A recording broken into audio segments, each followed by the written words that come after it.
Bonjour bien-aimés de Dieu. Nous aimons bien être récompensés pour nos efforts et nous avons tendance à penser que nous pouvons y arriver tout seuls. Nous aimons bien également l'idée de la grâce de Dieu, mais dans la pratique, nous avons plutôt tendance à l'ignorer dans nos réalités, tendance à ne pas chercher à composer avec la grâce de Dieu. Notre verset du jour vient de l'Épître aux Éphésiens, au chapitre 2, verset 8, qui nous dit ceci.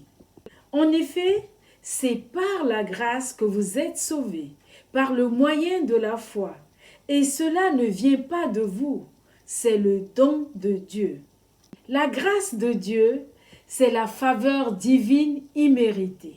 C'est Dieu qui choisit de nous bénir au lieu de nous maudire pour nos péchés comme nous le méritons. Or, il est impossible d'être agréable à Dieu sans accepter la grâce qu'il déverse en nous, en Jésus-Christ. Lorsque l'apôtre Pierre, après son reniement de Jésus, a enfin accepté la grâce de Dieu, il a été entièrement transformé.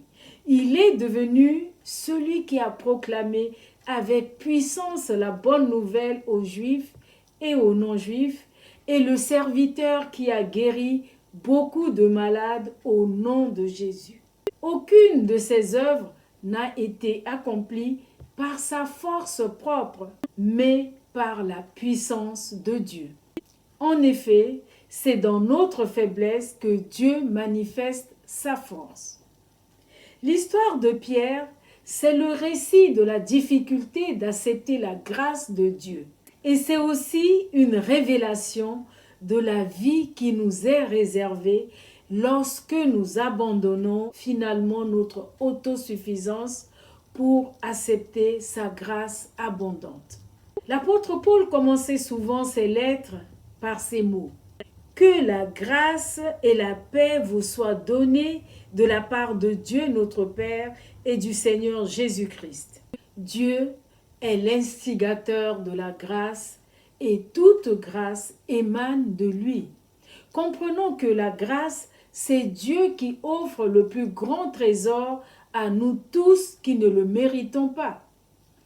Bien-aimés de Dieu, par sa grâce, l'amour de Dieu se penche favorablement vers nous.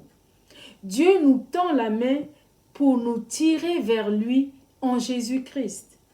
Ainsi, nous ne pouvons pas recevoir cette grâce sans recevoir Jésus et nous ne pouvons pas non plus recevoir Jésus sans recevoir la grâce de Dieu. Les deux sont intimement liés. La grâce de Dieu nous fait connaître Dieu et nous montre en même temps comment nous devons nous conduire. Comme l'apôtre Paul nous le dit en Tite, chapitre 2, versets 11 à 12. Car la grâce de Dieu, source de salut pour tous les hommes, a été manifestée. Elle nous enseigne à renoncer à l'impiété et aux convoitises mondaines et à vivre dans le siècle présent selon la sagesse, la justice et la piété. Amen. Prions ensemble. Père céleste, merci pour le privilège de faire partie de ta famille, de bénéficier de ta présence qui nous éclaire et nous rassure, car tu prends soin de nous avec amour. Merci Seigneur de réveiller notre conscience et de la pousser à mesurer l'étendue et la gravité de notre péché et surtout à mesurer la dimension de la grâce, de savoir que Jésus a pris sur lui la condamnation que nous méritions et nous a donné la vie éternelle.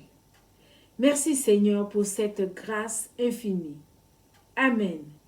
Excellente journée dans la grâce de vivre dans la présence de notre Seigneur.